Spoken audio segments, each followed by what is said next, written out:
Right, so we are discussing Kerr geodesics. I managed, after some problems, to get the first order version of the geodesic equations on the board. Let me write it again. So the crucial point, the gist of the story was that actually the geodesic equation is completely integrable in the Kerr spacetime, which is not obvious from the symmetry. So we verified this by establishing the fact that the Hamilton-Jacobi equation is separable. This gives us another constant of motion, which is far from obvious to exist, the famous Carter constant. And with the help of this Carter constant, then the equation of motion could be reduced to first order form. We will need this equation, so I have to write them again on the board. So we can solve the geodesic equation in first order form for the derivatives, for the velocities, for t dot, phi dot, theta dot, and r dot. And for a certain reason, I write a factor rho squared in front of it. I haven't done this last time, so this looks a little bit different, slightly different from what we have last time, but it is actually exactly the same. I just multiplied with rho squared. I have r squared plus a squared rho squared plus 2mr a squared sine squared theta times e. This was a constant of motion associated with invariance under time translation. Minus, that's a minus sign, 2mr acl divided by c squared delta. Let me call this G1. Then we had the equation for phi, rho squared phi dot, 2mr a sine squared theta e plus c rho squared minus 2mr l over c delta sine squared theta, G2. These were the two equations which were easily derived just by using the fact that E and L are constants of motion associated with the symmetries, and then we could solve this for t dot and phi dot. And the other two equations which arose from the separation procedure were the ones for, well, actually I have the expression squared on the left-hand side, rho to the fourth, theta dot squared. This is k, that's the Carter constant, minus L over sine theta, A over C sine theta E squared, minus epsilon. Epsilon is 0 for light-like geodesics, and C squared for time-like geodesics. A sine A squared cosine squared theta, that's the third component, and rho squared R dot squared. It's minus k delta plus r squared plus a squared e over c minus al squared minus epsilon r squared delta G4. Okay, and just to remind you, what's the rho squared? Where is it? Here the rho squared, here also, and the delta meant. So delta was r squared minus 2mr plus a squared, so it's a function of r only. And rho squared depends on both coordinates, was r squared plus a squared cosine squared theta. So if you look at the last equation, G4, you see that on the right-hand side you have only a function of r. So this is as a result of the separation, we have here an expression which depends only on r. Similarly, here we have an expression which depends only on theta. So if you have solved these two equations, then you can plug it into the other two, and you can determine t dot and phi dot from the first two equations. And in this way you can solve the geodesic equation. There's a subtlety, because on the left-hand side I also have the rho, and the rho depends on both. So this is not exactly separated. Because actually, if this wouldn't be there, then I could just separate the variable, the s, which is a curve parameter, and the r, yeah, everything with, so I could write dr divided by this term on the left-hand side, and on the right-hand side I would have ds, and I could immediately integrate this. This term is a little bit inconvenient, but we can get rid of it. So we have here a dot. Yeah, a dot means derivative with respect to the curve parameter, which is an affine parameter for light-like geodesics, and it's proper time for a time-like geodesic.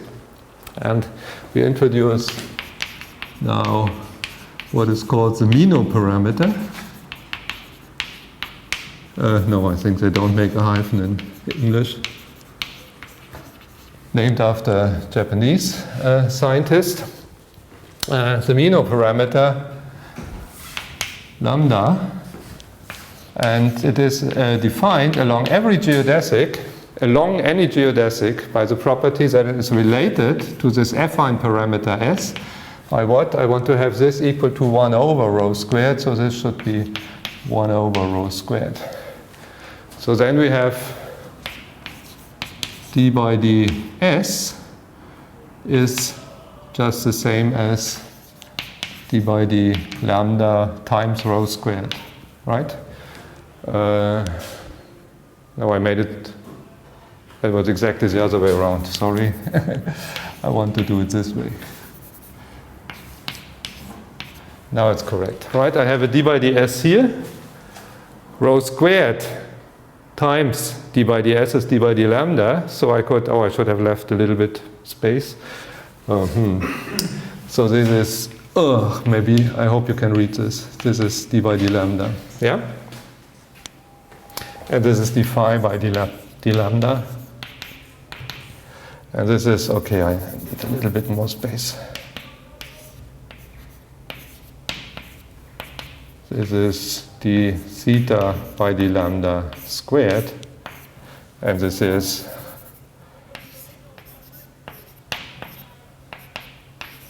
dr by d lambda squared. And now we have really done the separation. Yeah, if you separate the variables in the equation G4, for instance, you have dr divided by the square root of this here. This gives an elliptic integral. Yeah, it's a fourth order polynomial. We have r squared squared, and here also squared. So it's a fourth order polynomial under the square root, so this gives you an elliptic integral. So G4 can be immediately solved as an elliptic integral. The same with this equation, you just have to make a substitution call sine theta u, and then you get an elliptic integral in the variable u. And if you have solved these two equations, you plug the results into the first one and to determine t and phi as a function of lambda. So in this way, the geodesic equations can be solved. And we want to discuss now some particular geodesics. So I will begin with the light-like ones. So with epsilon equals 0. And well, as I said already, the geodesic structure in the curve spacetime is very, very rich, so I can discuss only a few aspects. And the first thing I want to discuss with the light-like geodesics is a procedure which really shows that the horizons are horizons. I haven't proven this until now. I have just told you that delta equals 0 plays a role of a horizon, just as we are used to it from the Schwarzschild case, but I haven't demonstrated it. I haven't demonstrated that there are other coordinates such that the metric is regular at delta equals 0, and that then in the extended spacetime it plays a role of a horizon. And I hope everybody remembers how we did this for the Schwarzschild case. We considered the radial light-like geodesics, and we changed the coordinates in such a way that one of the two families is mapped onto straight lines. Now here we don't have radial geodesics. Yeah, if you start with a radial initial vector, yeah, a vector pointing towards the center, yeah, just tangential to an R line, from the symmetry of the space-time, which is now only rotationally symmetric about the axis, and the space-time has a certain twist because of the rotation, we would expect that the geodesic deviates from the radial direction. Yeah, it will not go radially in towards the center. So there are no radial geodesics in this space-time. So we have to look for the analog of radial geodesics. And I will You would see in a minute that these are the geodesics with k equals 0, the light-like geodesics with k equals 0. So consider the case k equals 0. This is what is called the principal null geodesics. And we will see in a minute that for a equals 0, if I don't have a spin, then they just reduce to the radial geodesics. So then let's look at the equation G4 first. No, I think it's equation G3 that's better, G3. Let's look at this equation. We have light-like geodesics, so epsilon is 0. I consider the case that k is 0. So what I get is just rho phi theta squared is minus L over sine theta minus A over C sine theta E squared. Now this is a square of a real quantity, so it cannot be negative. This is a square of a real quantity with a minus sign, so it cannot be positive. So the only possibility is that both expressions are 0. Yeah? So we must have theta dot equals 0.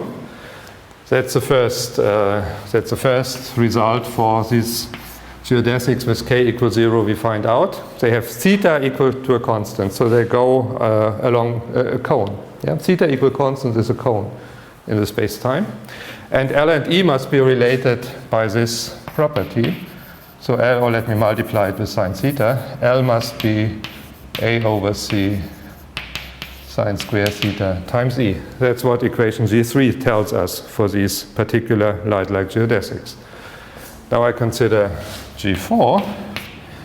G4 then tells me that rho to the fourth r dot squared is, the first term is 0, so I have only this square here. This is r squared plus a squared e over c minus al squared. And I know already what the relation is between e and l. So I have rho squared r dot squared, rho to the fourth r dot squared is, let me write it again, r squared is a squared e over c. And for L, I insert this expression, then I get minus a squared over c sine squared theta times e, whole thing squared. And this is, well, I write the first term. This is, well, first of all, I can pull in e squared over c squared out of the bracket. And then what I have here is r squared plus a squared minus a squared sine squared theta. This is r squared plus a squared cosine squared theta.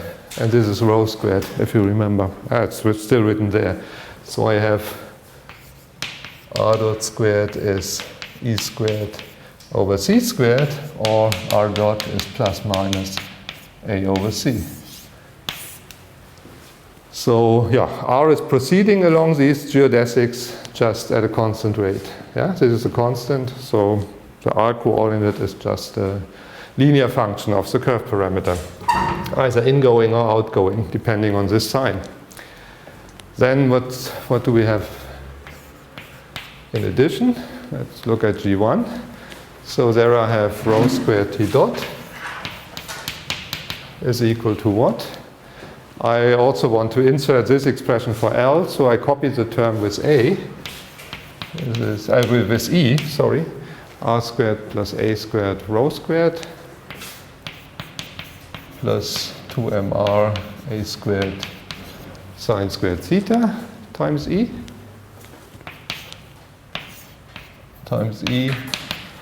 minus 2mrc, 2mr, and now ac times L. AC times L is a squared sine squared theta E. And the denominator was c squared delta. Okay, and if I've made it correctly, two terms should cancel. Yes, very good. These two terms go away. So I have, this is r squared plus a squared e rho squared E divided by C squared delta, and on the left-hand side I have rho squared theta, so I can cancel the rho squared and I get my equation for T dot, which is R squared plus A squared E divided by C squared delta. So this gives me the behavior of T along the geodesic, and the last one is phi. Here I have R squared phi dot is 2mRA sine squared theta E plus rho squared minus 2m, what, plus or minus? Plus rho squared minus 2mr. And then I have C times L. C times L is A sine squared theta times E divided by C delta sine squared theta. Okay, and again, yes, this term cancels against this term. We have, oh, that's a rho, sorry, that's a writing mistake. Rho squared times phi dot is rho squared A sine squared theta E C delta sine squared theta. So we can cancel the rho squared and we get our equation for phi dot A sine squared, oh, the sine squared theta also cancels. Oops. So we have just A times E divided by C times delta. Okay, now let's look at the four equations in a box. They give us the behavior of these light-like geodesics with k equals 0. So we see they are on cones. Well, R and T behave in a certain way. And phi is not constant. This means the geodesics have a twist. The twist is proportional to A. So if A is equal to 0, in the Schwarzschild case, phi dot is also 0. So in the Schwarzschild case, these are the radial geodesics. They have phi dot equals 0 and theta dot equals 0. And well, with a twist, with a spin of the black hole, the phi coordinate is no longer constant. There's a certain twist, but we see this generalizes the radial geodesics. Yeah? It's the analog of the radial geodesics in the Schwarzschild space-time. And they are called the principal. Right? So they are radial far away from the source, right? Delta is something like R squared plus blah, blah, blah. So if R is very big, then this is very big. So phi dot approaches 0. Yeah? So far away from the source, they are more or less radial, yeah, to a very good approximation radial. And the closer you come towards the inner region, the bigger the twist becomes. It increases with 1 over delta. So if the horizon is approached, these things go really very, very fast around the axis. So they diverge on the horizon. These two expressions diverge on the horizon. So these geodesics approach the horizon with t going to infinity and also with phi going to infinity, with phi twisting infinitely strongly, if A is different from 0. Okay, so for A, let me write this down. For A equals 0, we see these are the radial geodesics, radial light rays. So these are the things we should map onto straight lines in order to get our regular coordinates. Yeah?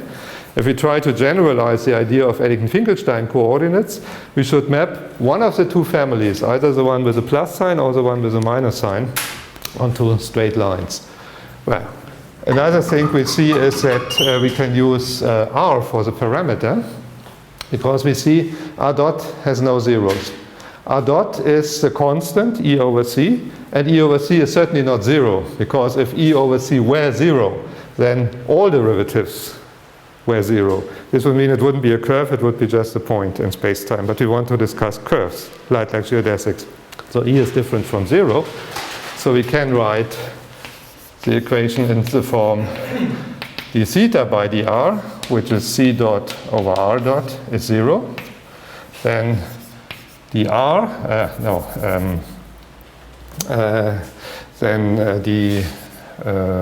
let me write the T over the R, that's this T dot over R dot. What is this?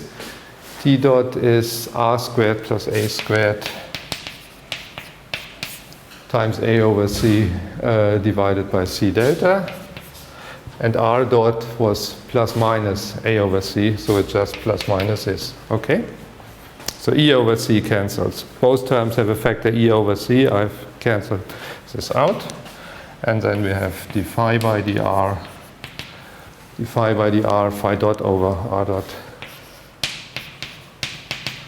It's plus minus this expression divided by A over E over C, so it is A over delta. So these are the equations for these principal null geodesics parameterized by R. And now the idea is clear, but maybe I should make a little plot. So you see, there's no theta. There's no theta on the right-hand sides. So the behavior of these light-like geodesics is the same for all theta. Here's how the t changes and the phi changes. It's the same for all thetas. Yeah, we have geodesics coming in on different cones, theta equal constant. But for each of them, the behavior of the t coordinate and of the phi coordinate is the same. So we can plot all of them in a common diagram with a t-axis, or let's say ct, and here an r-axis. Here we have our horizon. I consider only the black hole case now. That's the case that 0 is smaller than a squared. This is smaller or equals than m squared. Yeah, so that we have two horizons. I only consider this case now, because otherwise there's no need to glue coordinates together. Yeah. So here I have my horizon r minus at some positive value, and here I have my r plus. At these values, delta is 0. Yeah, the horizons where the solutions of the equation delta is equal to 0. And now we can plot these curves. So we can do this either for the plus sign or for the minus sign, where the phi coordinate is not shown in this picture. So you have to keep in mind that the geodesics also have a certain twist, a phi component. This cannot be shown in this picture. I only show the relation between t and r. That means I show this here. And you see, if I am very far away, then I have here an r squared and here an r squared, so this approaches plus or minus 1. That goes under 45 degrees asymptotically.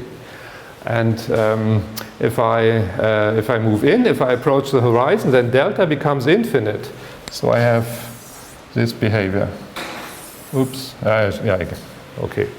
So these are the ingoing ones with a minus sign, and these are the outgoing ones with a plus sign. And then I have my geodesics here in this way. So they approach the horizon r plus for t equal infinity, or t equal minus infinity, and also the horizon at r minus, because again I here have a 0. And then, well, they do not end up at a singularity in general, as we were used to it in the Schwarzschild or in the Reisner-Nordström spacetime. We had extended the spacetime into the region of negative r. So the geodesics do this. They go through r equals 0, which is a regular sphere unless theta is equal to pi half. So if my geodesic comes in under a certain angle, if it does not come in just horizontally, then it will pass through r equals 0, and then it will go out to infinity. And the same for the ingoing ones.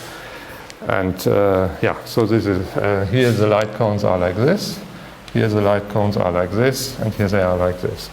So in this region you can move in the direction of increasing or decreasing r. Here you can move only in the direction of decreasing r if you make a black hole extension.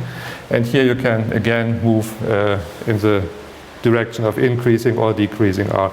And you can move happily out to r equal minus infinity if you wish to do so. You can go through r equals 0 in both directions. Yes, these regular hemispheres can be crossed in either direction. They have not the character of a horizon. So you can move from here to here and then back from here to here as you like. Of course, you cannot cross the horizon again. Yeah. So that's how the picture looks like for theta not pi half. Theta equal to pi half is special because then here is a singularity. Then the geodesic hits the ring singularity and there of course it terminates. It cannot cross the ring singularity. So for theta equal pi half, the picture ends here. But for any other value, it is like that. So you can, if you have joined the metrics at the horizons, what we will do in a minute, then we can actually go along one of these light rays from r equal plus infinity to r equal minus infinity or back. And how do we do the matching? So we introduce new coordinates. Introduce the analog or generalization of ingoing Eddington-Finkelstein coordinates.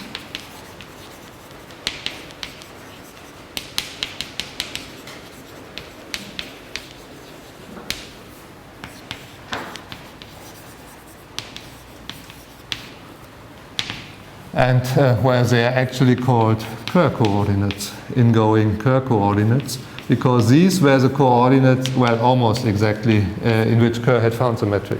He hadn't found it in Boyer-Lindquist coordinates, which we are using here, these coordinates which look like spherical polar coordinates, t, r, theta, and phi. He had done it in a different coordinate system where these principal null geodesics played a crucial role. So he had found the metric by assuming that the space-time admits such degenerate, such two families of two degenerate, what one calls principal null geodesics. So these are certain associated with eigenvalues of the curvature tensor in the vacuum space-time. And so this was the way in which he had constructed the metric. So he was very close to what we would consider as an analog of Eddington-Finkelstein coordinates. So what do we have to do? So we have to introduce a coordinate. So the names are now, say, t tilde. I will also need a phi tilde. That's a new feature. In the Schwarzschild case or in the Reisner-Nordström case, we transformed only the time coordinate. But here also the phi coordinate is badly behaved, you see?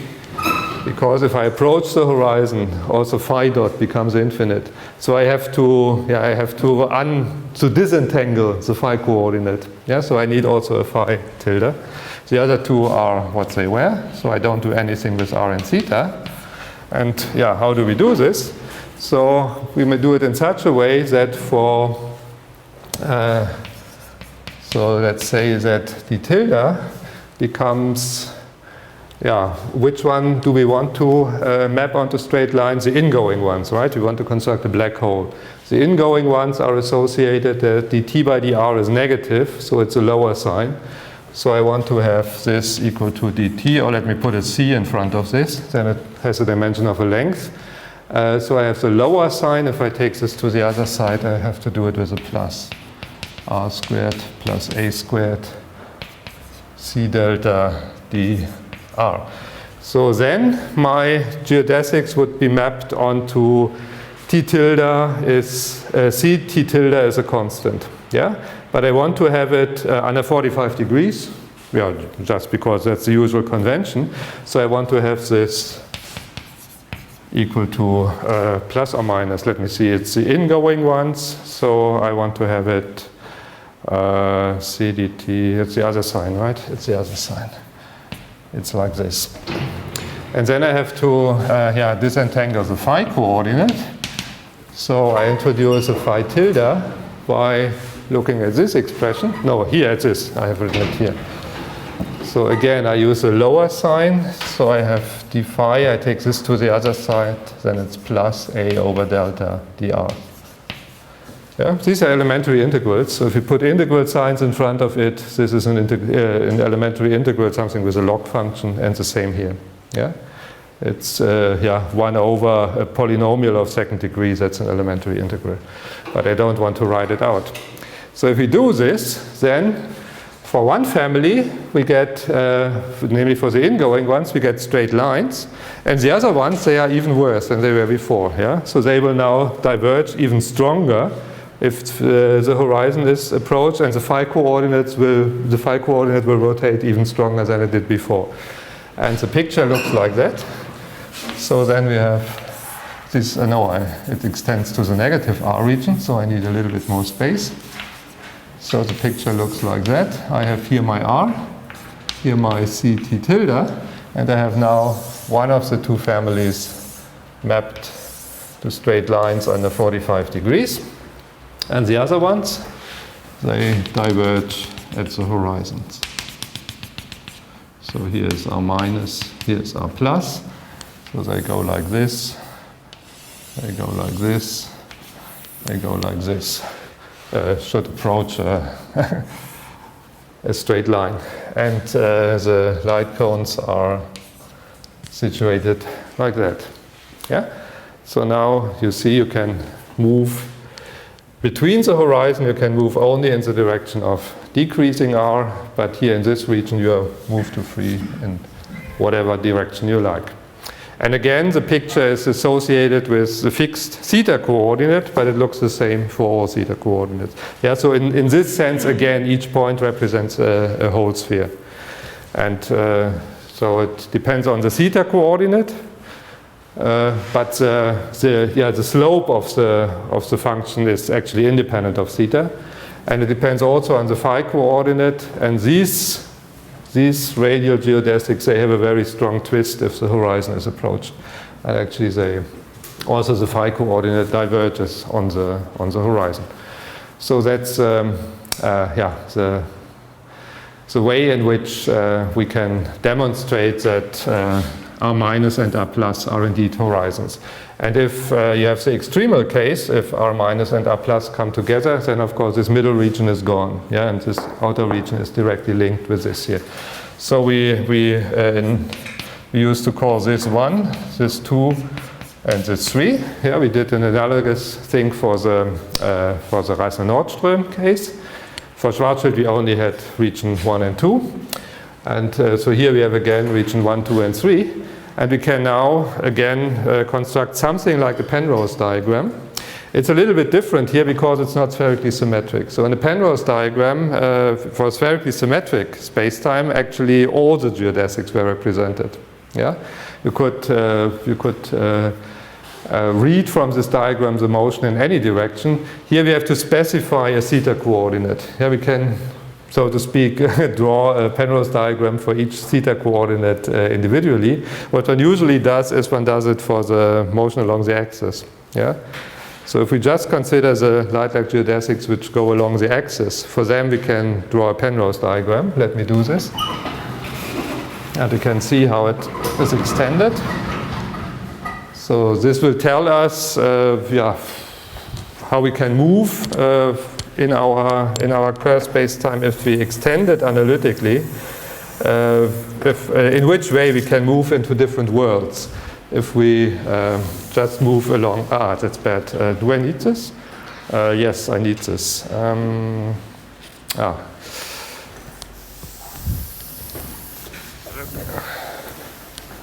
I need the equations of motion.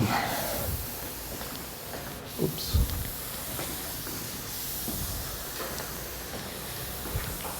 Oops.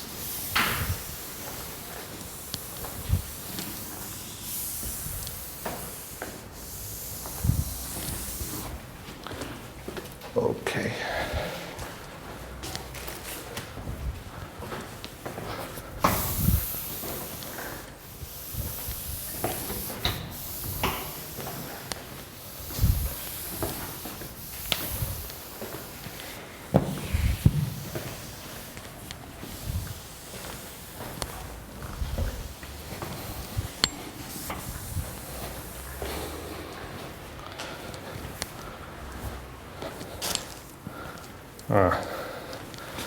It's as wet as the others.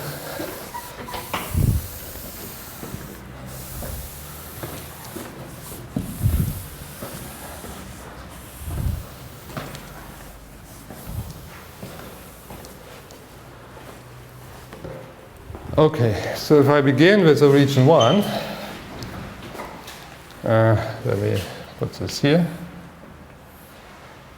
then I get something like that. So I have here r equal infinity. That's what the light rays are doing, which go out in the direction of the positive time coordinate. They arrive here. Then I have here r equal infinity. That's where these ones arrive. If I extend them infinitely far. Here I have the horizon. That's where the light-like geodesics go. Let me show it here, which go up there. So this horizon is so to the region 1 in the positive time direction, and here a copy of the horizon is sewed to the region 1 in the negative t direction. So here I have my space-time region 2, which connects my this region to the region 3 at the horizon r minus, and here I have my region 3, sorry, 3, which I'm going along the axis now, so I'm considering theta is 0. Yeah, I'm going along the axis, so I don't hit the ring singularity, so I can move up to r equal minus infinity. And here again I have r equal minus infinity. And now I see, where can I glue other parts of the space-time? I certainly can do this here. So here I have another copy of the region 3. Here I have another copy of the region 3. So here again I have the horizon. Which one is it now? This is r plus, right?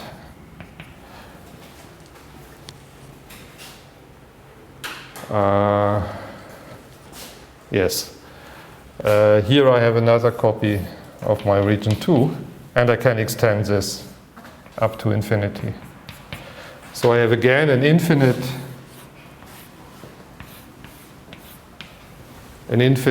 Penrose diagram. So if I am in this world, I'm moving along the axis. Yeah, I'm considering only the possibility of going along the axis, up or down. So I can cross the first horizon. Then I'm free either to move here or to move here. In either case, I will end up at infinity. Here is an asymptotic end, r infinity, and there is an asymptotic end. And then I can move into this region 2 and into another asymptotic end, and I can move through an infinity of worlds. Provided provided I can. We have to do the same discussion which we have done before. That these regions must be big enough so that one actually can cross it, right? So it depends really on the numerical values. If I can really, as a macroscopic body, I can really pass through these regions. So as to the ring singularity, if I want to cross this here, of course it matters how big the ring singularity is. If a macroscopic body really can go through it. Remember, this is a curvature singularity. So if you come close to the ring, then you would be torn apart by tidal forces. So you have to make sure that you can safely go through the throats without coming too close to the ring singularity. And actually, we will estimate the circumference of the ring singularity in the next worksheet for, say, a black hole of the mass which we expect to be in the center of our galaxy. Something like, the Schwarzschild radius would be something like 10 to the 6 kilometers, 10 to the 6 or 10 to the 7. And let's assume it's an extremal black hole, so A is as big as it could be for a black hole. So because the ring, of course, increases with A, then we will calculate how big this ring actually is. So if we would it would be possible for us to cross it safely.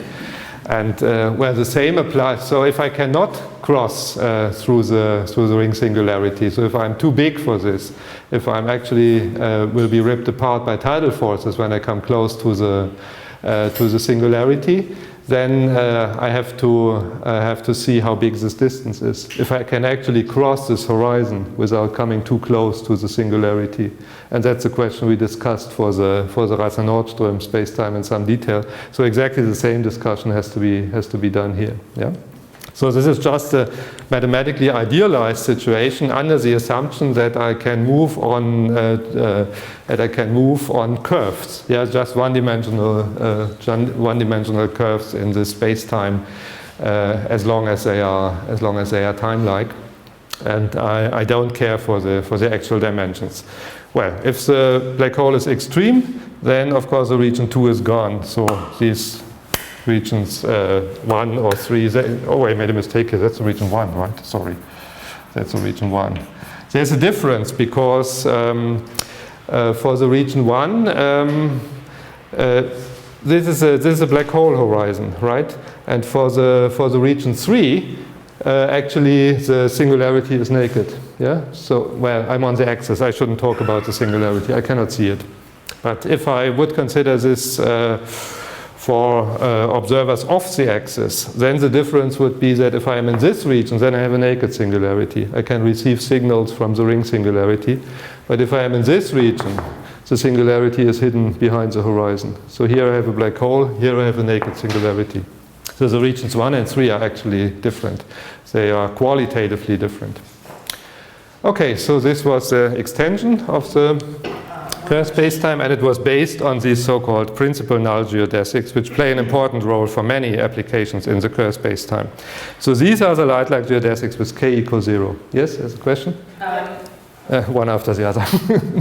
I mean, now you're going from region 2 over R minus to region 1 and over R plus to region 3. Should it be the other way around?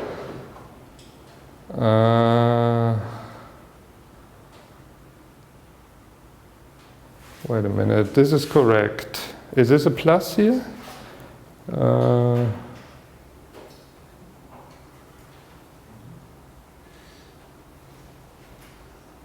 Yes, here it is correct, right? Yes, you're right.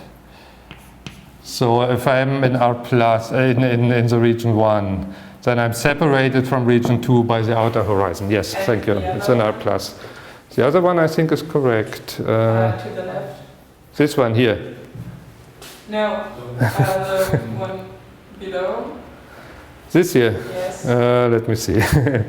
From 2, so this is definitely an R minus. From 3 to 2, this is also an R minus. Thank you. Yes. Is it true? Yes. Yes, yeah, of course. The region 3 is bounded by horizons R minus, and the region 1 is bounded by regions R plus. It's actually quite simple. So you just have to look carefully. Yeah. Okay, thank you. There was another question? The same? The same, okay, good. I hope now it's correct. And yeah, what else can we do with light-like geodesics? So the other thing with the light-like geodesics I wanted to discuss is the question of the shadow. Yeah, this is one of the most relevant aspects of a black hole in view of observations. So we are actually hoping that we will see the shadow of the black hole, if it is a black hole, at the center of our galaxy. And we do expect the thing to rotate. So what we have done until now, the Schwarzschild calculation, was actually not what one expects to be realized by this object in the center of our galaxy. So we will now see how the shadow is influenced by the spin of the black hole. And I think it's quite obvious, just from intuitive considerations, that the shadow will no longer be circular. Yeah? In a spherically symmetric spacetime, it's obvious from the symmetry that the shadow must be circular. There are no distinguished directions. Yeah? But now if the thing is rotating, one would expect that the rotation axis breaks the symmetry and that the shadow is somewhat deformed in the direction of the of the rotation axis, and we might even guess that the direction is that the deformation is not symmetric. So maybe the possibility is that it is just flattened on both sides. That's not very realistic because the spin has a certain orientation, right? So you would expect that in one direction the light rays are dragged in a different way than in the other direction because of the orientation of the spin. So you would expect an asymmetric deformation. And that's actually exactly what will happen. It is flattened on one side, and on the other side it looks more or less as before. Yeah? So we will get a very characteristic deformation from the spin. And that's what I want to calculate now. So for this, well, how did we do it for the Schwarzschild spacetime? We looked for, well, in the Schwarzschild spacetime, everything was, any information on light-like geodesics was contained in the light-like geodesics in the equatorial plane. So we just looked at the equatorial plane and then rotated the situation to get all the light-like geodesics. And the crucial thing which we used for the shadow was a circular light-like geodesic in the equatorial plane at 3½ Schwarzschild radii, which corresponds to 3 times little m. And the boundary of the shadow was associated with light rays which approached these circular light-like geodesics. So the question we have to investigate is what happens if I crank up the spin to this circular light-like geodesics at r equals 3m. And again, by the symmetry, it's not to be expected that there will be still something like a photon sphere. Yeah, so you have this light-like geodesic in the light-like circular geodesic in the equatorial plane, and if I rotate the whole thing, I get a sphere. That's what one calls a photon sphere at r equals 3m. And now I break the symmetry by introducing a spin of the black hole, and it's fairly obvious that this sphere will no longer persist. But what happens to the sphere? And in order to investigate this, it's maybe a good idea to look for geodesics which are not circular, but which at least stay on a sphere. So that's what one calls spherical geodesics. It's just linguistically a somewhat strange word. Of course, the geodesics are not spheres. It means they are on spheres. Yeah. So a spherical geodesic is a sphere which is a geodesic which is completely contained in a sphere. And we will look for these geodesics. And actually, they will serve as a boundary, as a limit curves for light rays, which defines the boundary of the shadow. So what we will do now is we will look for spherical light-like geodesics.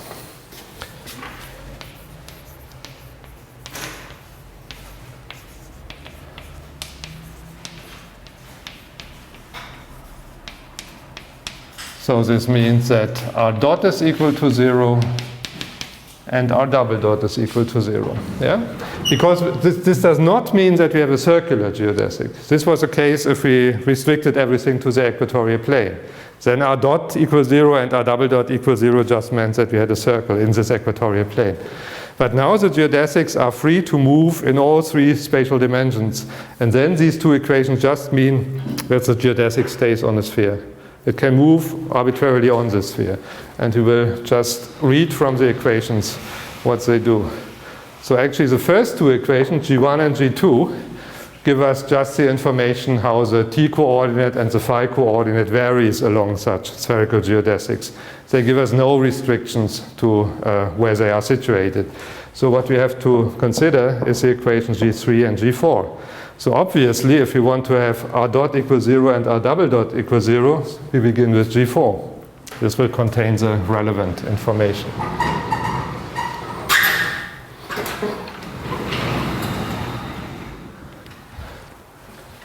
So from G4, we get 2 equations where the left-hand side is 0, and we have light-like geodesics, so epsilon is equal to 0. So we have 0 is minus k delta plus r squared plus a squared e over c minus al squared. And well, if our double dot is also 0, then the derivative of this expression with respect to r must also be 0. So this is 0 is minus k. Okay, let me write it this way. What was delta? Delta was a squared plus a squared minus 2mr. And if I differentiate this here, I get 2 times r squared plus a squared e over c minus al. And the inner derivative is 2r e over c. Okay, these are the two equations we have to solve. Well, what's the goal? The goal is, of course, to eliminate the constants of motion E and L, so that we get an equation for the radius coordinate, which tells us at which radius coordinates actually these equations can be satisfied. So we want to eliminate the constants of motion. Let me see, how do we do this? We also have the k. So we have to, let me begin with eliminating the k. So let me write it out. Let me write these expressions out. And I have minus k r squared plus a squared minus 2mr plus r squared plus a squared e over c minus el squared. That's the first one. And the second one is, if I differentiate this, I get 2r minus 2m plus 2r squared plus e squared e over c minus al 2r e over c. And yeah, I think here I can eliminate a 2. And if I want to get rid of the k, I solve both equations for k. Yes, I think that's the best idea. So this implies that k is what? If I use this equation, then k must be, do this on the other side. And I have this bracket squared divided by this bracket r squared plus a squared minus 2mr.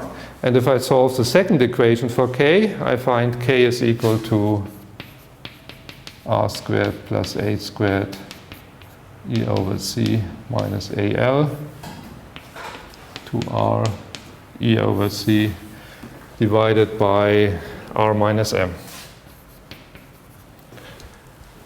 Okay, so I have eliminated the k, and I hope that the remaining equation can be solved for e over l. Let me see if I can do this. So the bracket, this bracket is squared on the left-hand side and without a square on the right-hand side.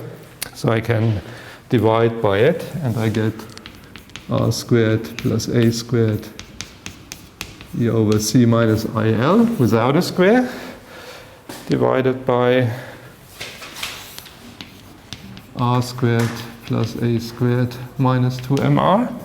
And on the right-hand side, I have divided by this expression. So I have just 2r e over c divided by r minus m. And I hope that one can solve this for e over l. Let me see. Yes, this should be possible. Very good. So I think I collect every term, all the terms with e over c. Let me do it step by step. So if I have this on the left-hand side, then I have r squared plus a squared divided by r squared plus a squared minus 2mr. And I take this to the left-hand side, it's minus 2r over r minus m. And then I have this on the right-hand side, al divided by r squared plus a squared minus 2mr. Okay, very good. So I write this on a common denominator. So I have here r squared plus a squared minus 2mr, oops, r minus m, r squared plus a squared r minus m minus 2r r squared plus a squared minus 2mr. And on the right hand side, a over l r squared plus a squared minus 2mr. So I can cancel this. And I get E over L. That's what or let's say E over CL is what? Over CL, this is A times R minus M divided by, I can simplify this a little bit, R cubed plus A squared R minus R squared M minus A squared M minus 2R cubed minus 2R A squared plus 4R squared M. So this cancels against the 2. What else do I get? RA squared I have here and here. Anything else? R squared M. This is 3 now. And I think that's it. So I get E over CL is A times R minus M divided by, let's begin with this term, 3R squared M minus A squared M minus A R squared. Okay, and having found this, I can also determine K. Oops. Or actually, because I have here E over CL, so it would be convenient to divide the right-hand side by L, so then I get K over L squared. So I get K over L squared is this expression divided by L squared. So it's R squared plus A squared. R squared plus A squared. E over CL, that's what we have just calculated here. I think there's an R cubed in the denominator. Minus R cubed. Just cancel the 2. Yes, thank you. Okay, that's it.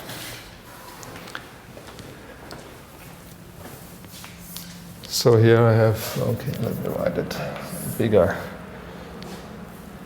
line.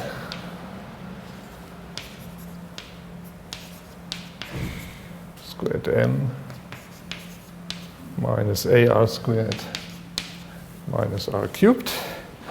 And then I have here, I've divided by L squared, so just minus A. This squared. And divided by R minus M. No, sorry, I looked at the wrong expression. R squared plus A squared minus 2MR. Okay, can I simplify this a little bit? Let me see. Then I have R squared plus A squared R minus M minus A 3R squared M minus A squared M minus AR squared minus R cubed.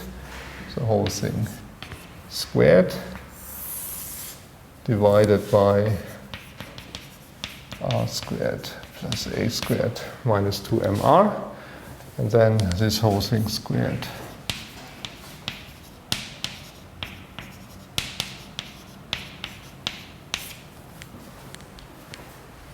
I think I can abbreviate this a little bit by introducing the quantity delta again, but let me first multiply the numerator. Then I have A R cubed minus AM R squared plus A cubed R minus A cubed M minus 3A R squared M plus R cubed M plus R A cubed plus A r cubed. This is just delta. And here I can also introduce a delta. This is if I write one of these terms extra, so I write r squared m, then I have plus 2 r squared m minus a squared m. Oh no, it doesn't work, sorry. Oops. Let me see. It should work actually. Oh.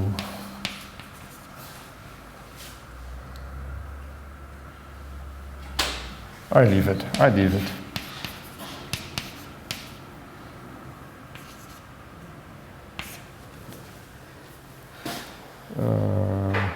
made a writing mistake here. That's why it doesn't work. So this was minus r cubed. That was it. And it should be squared, right? And it should it be? Let me see. In the first line. It was under the bracket. You're right. Thank you. It should be squared. Yes. Oops.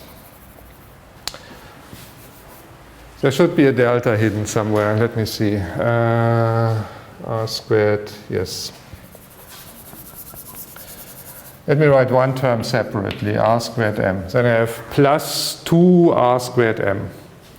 Plus 2 r squared m minus r cubed minus ra squared is just minus r delta. And then I have minus a squared m. That's it. And in the numerator, a few terms should cancel, or at least it should be possible to simplify a few things. So a r cubed I have twice. A m r squared comes with a 4. And I think that's it.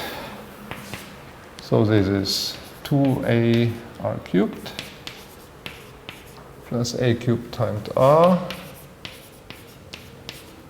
minus 4r squared a r squared m. I have this here twice. Oops.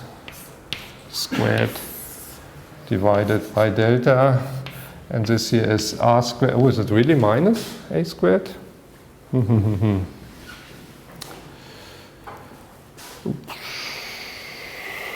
Okay, let's see. Maybe it's what? Minus r delta.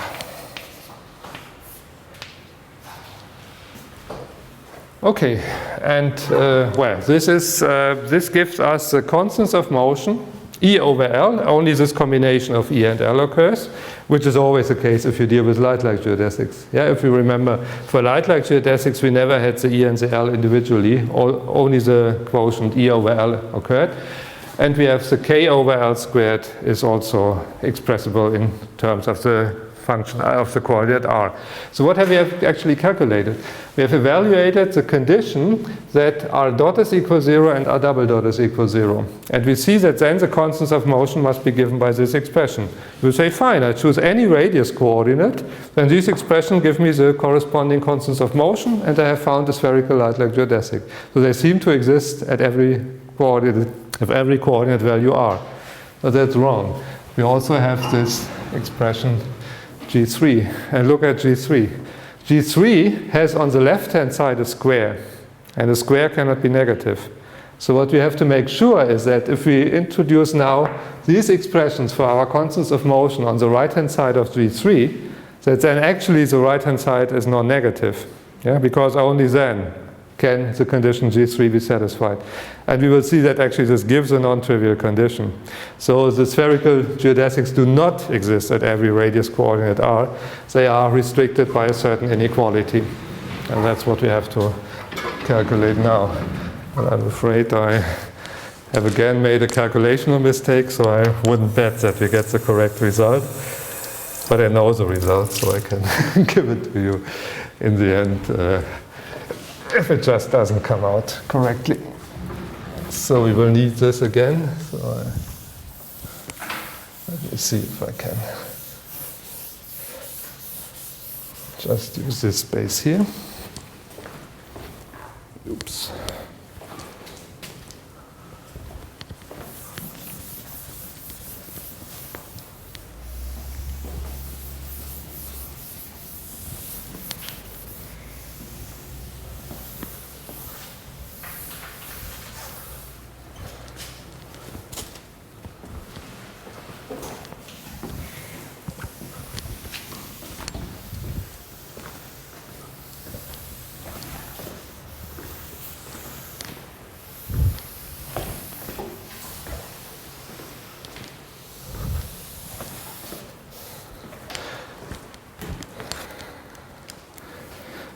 Maybe I compare what we have. Oops.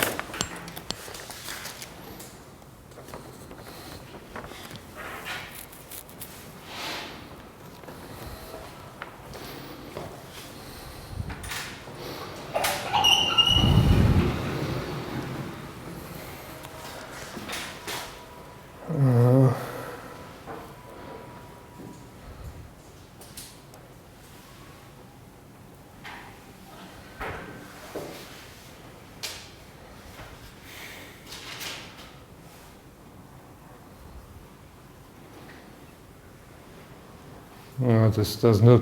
I have not the impression that this is the same what I have here in my notes. But okay, let's see. Let's see. Or maybe I just give you the right expression and then we calculate from that onward, because I really think there are some calculation mistakes. So let me tell you what I got here in my notes, which I'm fairly sure that they are correct because we have worked with this expression quite frequently. So here I have. Now I see what I've done. I have calculated k over e squared, not k over l squared. Yeah. Of course, you can do it either way. Yeah. Because you have an expression for the quotient e over l, you also have an expression for the quotient l over e. And here on my notes, I did it the other way around. So I calculated k over e squared. So that's why the expression looks different. So let me just give you these expressions. So what I get was k over e squared is 16r squared delta divided by the derivative of delta squared. So d by dr delta squared. That's what I got. And for a times l over e, I got, there is a c missing. Oops. There's a c missing. Rho squared plus, that's just r squared plus a squared minus, there's no bracket actually, minus 4r delta divided by d by dr delta. So that's what I got. Could be the same. If you multiply this out, d by dr delta is r minus m, right? So this is also there. So this could be the same. Okay, let's work with these expressions. Now we have, there should also be a c squared, right? Oops. I always have e over c squared here. Sorry. Yes, this should be correct. And now I have to evaluate if I insert these expressions for k and the relation between L and E into a G3, if I get something on the right-hand side which is positive. So from G3 I have that this expression k minus L sine theta minus a over c sine theta a squared should be bigger than 0. Okay? Well, it could be equal. Could be equal. That's fine. It's a square. A square could be 0, of course. Yeah. This cannot be negative, so I must have this expression. So I have k over e squared. Sorry, k over e squared minus L over E sine theta minus A over C sine theta squared. That's bigger or equal than 0. And now I insert these expressions for K over E squared and for L over E. K over E squared is 16 R squared delta divided by C squared. Well, actually I can write this out. This is 2 times R minus M squared, right? That's the derivative of delta. And this is minus L over E. L over E is 1 over A times C.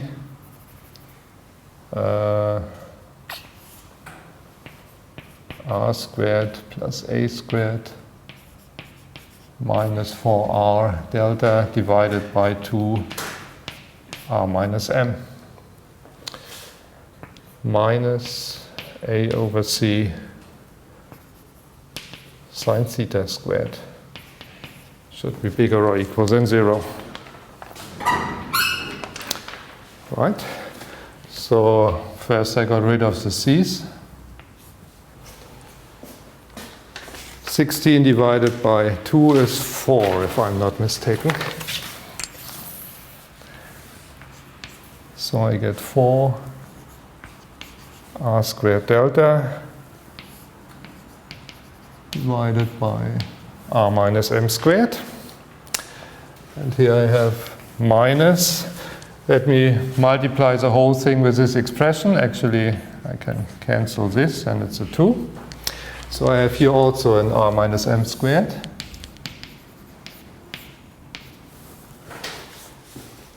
And then I get what? I get R squared plus A squared. Oh, there's an A missing. Where did I miss an A? Oh no, oh sorry, I overlooked this. There's an A here. So this is R squared plus A squared minus A squared sine squared theta. This was certainly a square, right? Or no? Sorry. Here I had a sine theta in the denominator. I think I forgot this here. I wrote L over E, but I forgot the sine theta. And now I can write 1 over A times sine theta here, and it was squared, so both things become a square. And then I have here A squared sine theta squared, right? So then I have R squared plus A squared minus A squared sine theta squared. That's rho squared.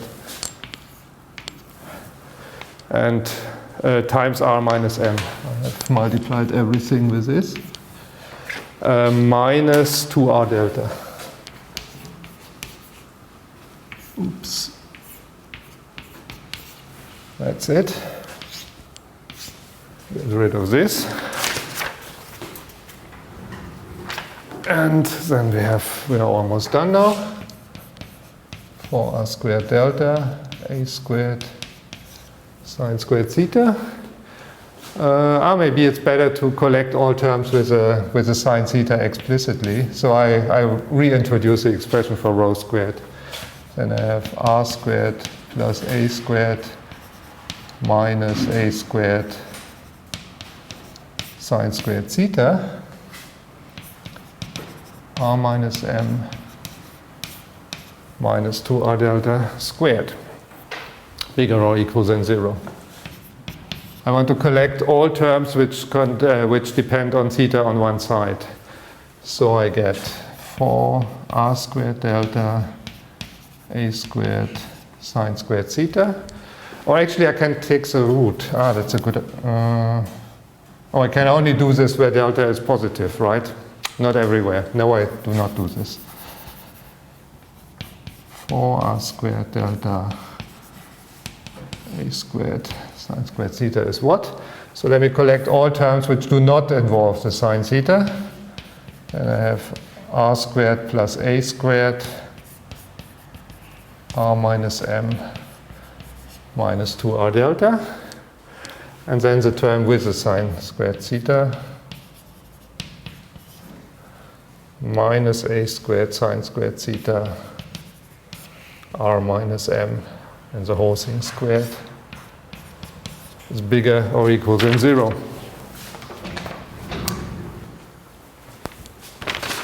So I have what?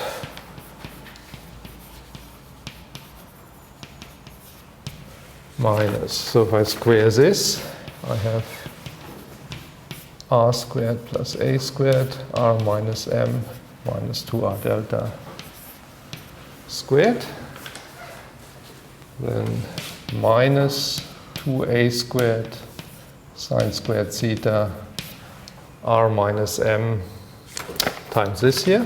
It's another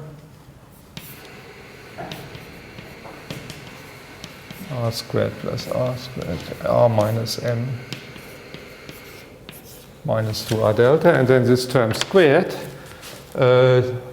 I think I made a sign mistake. I have a minus here and a minus here, so it should be a plus, right? And then this term squared, this comes with a minus. Minus a to the fourth sine r minus m. So let me see, can I squeeze this here? So this is the condition, and this is bigger or equal than 0. And a square, r minus m squared. R minus m squared, thank you. Okay, yes, this looks good. This looks good. Okay, so this gives actually a condition which is satisfied in a certain region of the space-time, but is not satisfied everywhere. Here you see it's a condition which links theta and r. So it's a rotationally symmetric region.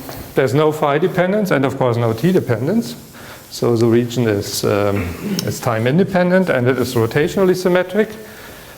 And it restricts the r and the theta coordinate. And we will write this inequality now down, and then we will discuss how it looks like. Oh my goodness.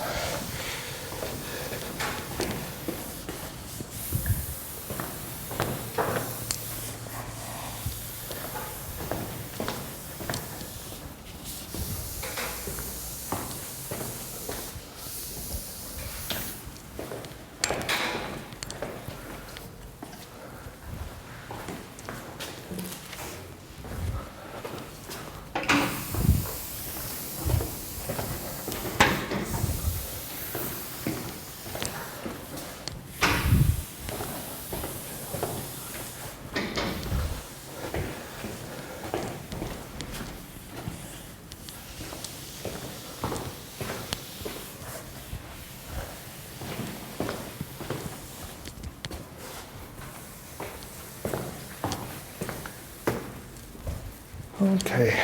Oops.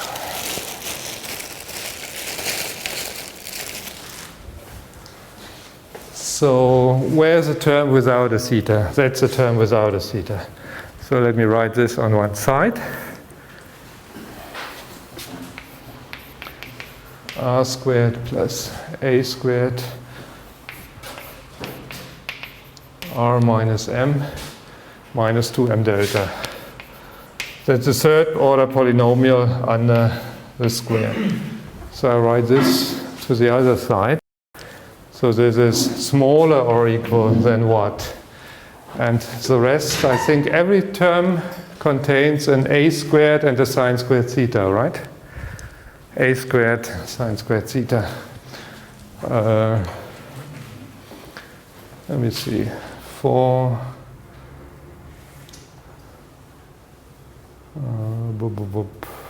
Yes, I think not more. What about this?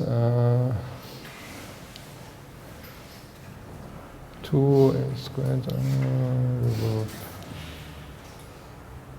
I think these two terms can be simplified a little bit, but okay, let me just begin by writing it in the form a squared sine squared theta times something. So then I get 4r squared delta.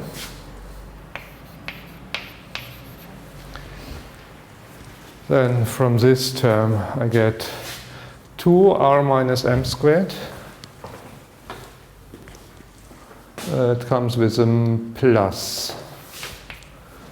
plus 2 r minus m squared, r squared plus a squared. And this here is minus 4a minus, no, the a is already in front of the bracket, minus 4r delta r minus m.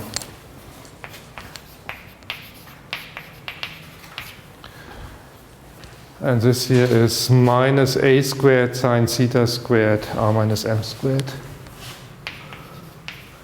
A squared sine squared theta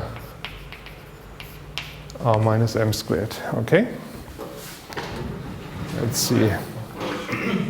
Yeah? Why is there an n? I think in the other equations there was an r. So in the first square. Oops! In the first bracket, right? Yes. Yes. In Last term. There's 2m delta, and on the other This here. side there was 2r delta. Let me see. Oops. I copied this from here. Oh, that's a writing mistake, right? It's an R. Thank you. Oops. There should be an R. Yes. Okay. Yeah. Can I simplify this a little bit? So this is a squared sine squared theta. Let me see. Here I have 4r delta. 4r delta. 4r delta. R minus 4r. This is minus 3r plus 4m. M minus 3r. And here I have plus 2, no, without a 2, r minus m squared, r squared plus a squared,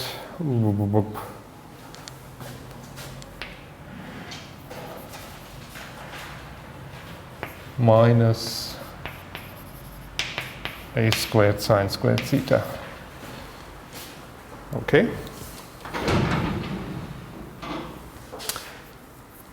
And I think I leave it with that. Okay, the essential thing is, well, let's just check if what happens if we reduce to a equals 0, to the Schwarzschild case. So the Schwarzschild case. So this is obviously a condition which restricts independence of theta, the r coordinate. Yeah. So you have to make sure that if you give me an r coordinate, yeah, you have to check for which angles theta this condition is satisfied, for which condition values of theta this inequality is satisfied. And well, for some values it is satisfied, and for others it is not. What we see immediately is if r is very big,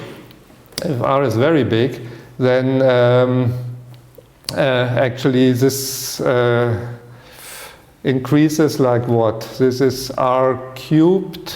This is r to the 6. Do we see this? R to the 6. That actually this condition cannot be satisfied for big R. So there's a, how do we see this? Boop, boop, boop.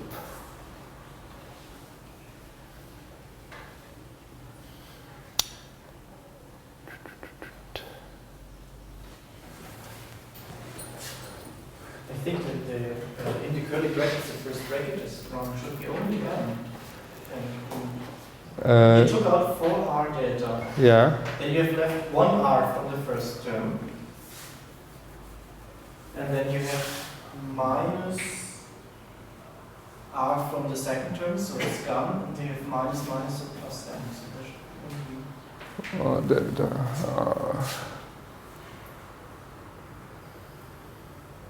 These two terms cancel, right? there's only m left. There's only this, you're right, thank you. Oops.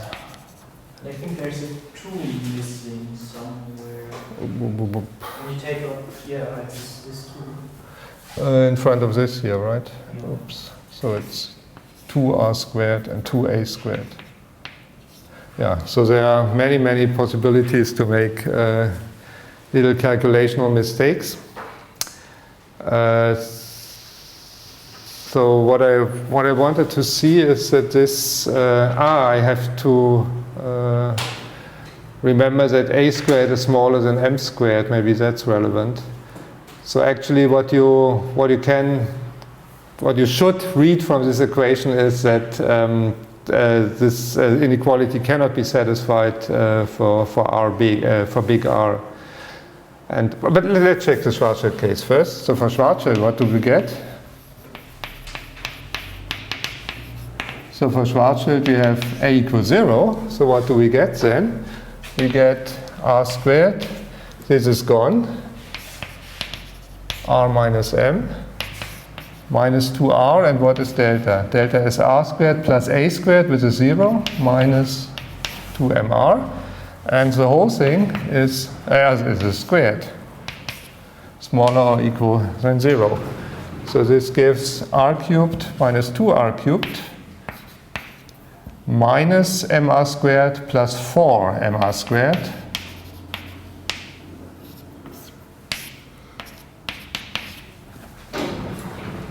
So, well, in the Schwarzschild case, r is different from 0 anyway. R is positive, so I can divide by r to the 4, and then I get 3m minus r squared is smaller or equal than 0.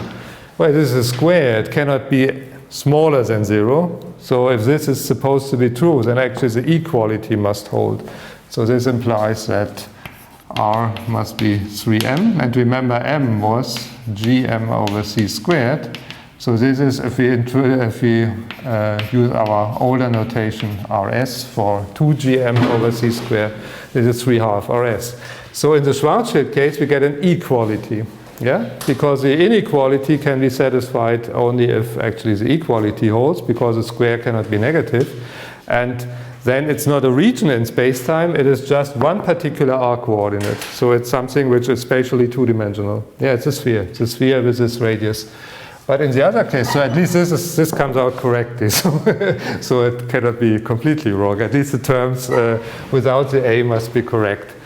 So, but in general, if the a is non-zero, then I have here something on the right-hand side which actually is not 0. So it's not in a condition of the kind the square is smaller or equal than 0. It's a condition of the kind the square is smaller or equal than some quantity which may be positive. So this may be satisfied on a whole value of theta coordinates, on a whole interval of theta coordinates.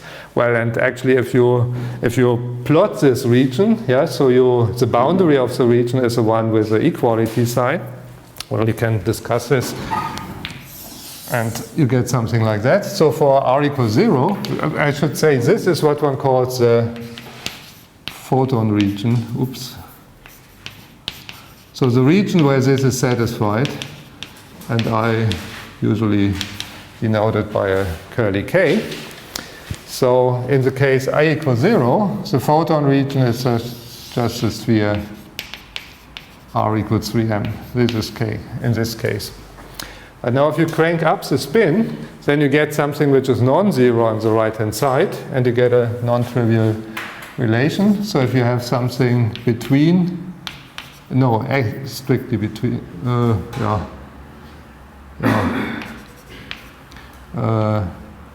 let's assume strictly smaller than m squared. So then you have, and here's the horizon, right? Here's the horizon at r equal 2m in this case. This is Schwarzschild, yeah? In the Schwarzschild case, the horizon is at r equal 2m. So now I have two horizons. So I have here my horizon r minus. I have here my horizon r plus. And what you get for the photon region is something like that. You get a region which has this shape. And here symmetrically, of course. Oops. So the cross section, so this is the region K. So it's in space, it is something which is three-dimensional. Yeah, it's a three-dimensional region with two boundaries. And well, this is a region where spherical light-like geodesics exist. What does this mean? This means if I consider a sphere r equal constants in this region, this would cut out something like that. Then we have a light-like geodesic which stays on the sphere. And actually, because on the boundary we have we have equality, right? The boundary of this region is a region where I have equality. What does equality mean? Equality means theta dot is equal to 0. Yeah? So here we have turning points. The theta coordinates at this coordinate. Yeah, that's theta. This coordinate here, theta equals 0, theta equal pi half, theta equal pi. So theta dot equals 0 means the theta motion has a turning point. So in the projection into this plane where r and theta are the coordinates, these light-like geodesics, they oscillate between extremal values on these turning points. And then they have a phi motion. They also have a phi motion and a t motion. This is given by the first two equations. And yeah, this just gives a certain parametrization for this and a certain motion in the phi direction. And if you analyze this equation, then you will see that phi dot may even change sign. So there are cases where such a geodesic moves in the phi direction, in the positive phi direction, and then it turns back. Then it moves in the negative phi direction. So the phi motion might be very complicated. But if I just look at the projection into this plane, which is parameterized by r and theta, then it's just moving up and down on a circular arc. And through each point of this region K, I have one of these spherical light-like geodesics. Incidentally, this calculation shows that our Boyer-Lindquist coordinates are highly adapted to the symmetries of the spacetime, because if we had worked in other coordinates, yeah, where this, say, polar coordinates, but one of the axes rescaled or things like that, then these geodesics would not lie on spheres, on coordinate spheres, but on on things with a very complicated shape. So that they just come out as lying on a sphere is something which characterizes these coordinates, which distinguishes these coordinates. Also the separation of the Hamilton-Jacobi equation only works in these coordinates. Yeah? So this tells that Boyer-Lindquist coordinates are highly distinguished by the symmetry. So I said these geodesics are spherical. They are in general not circular. Let's see, are there particular geodesics which are circular? Well, if we look at the equator, then this is an extremum of this region. So here I have light-like geodesics which have only the possibility to go in the phi direction. They have no space to move in the theta direction. Yeah? So they would leave the region K, and it's not allowed for them to leave the region K. So they have just to stay at theta dot equals 0, at theta equal constant. So this here is a circular light-like geodesic. And this also is a circular light-like geodesic. And we will calculate the properties of these circular light-like geodesics in the next worksheet, not in the one which we discuss on Friday, but in the one after that. And there's actually another one in the interior region. So there are only very, very few circular light-like geodesics in the Kerr case. They are in the equatorial plane, and there's also one off the equatorial plane in the interior region, but they are only at very particular points. It's not like in the Schwarzschild spacetime where they exist in any plane. Yeah? So they are only in the equatorial plane. There's one which might look like a circular geodesic, namely the one which goes through the axis. Yeah? So this is one which the whole thing is of course axisymmetric about this axis. So this moves just through the axis, this geodesic, but it has a phi motion. It has a precession. Yeah, so it's not circular. It goes like that. Yeah, so in the projection it looks circular, but it is actually not a circle. It also fills a whole sphere. So these are the things which are the limit curves for our shadow, which we have to use, but I'm afraid, oh, we are already over time. So, so this region K is what replaces the light sphere at r equals 3m. And we know from the Schwarzschild case that r equals 3m was relevant for the light rays that form the boundary of the shadow. So these limiting light rays will play the analogous role.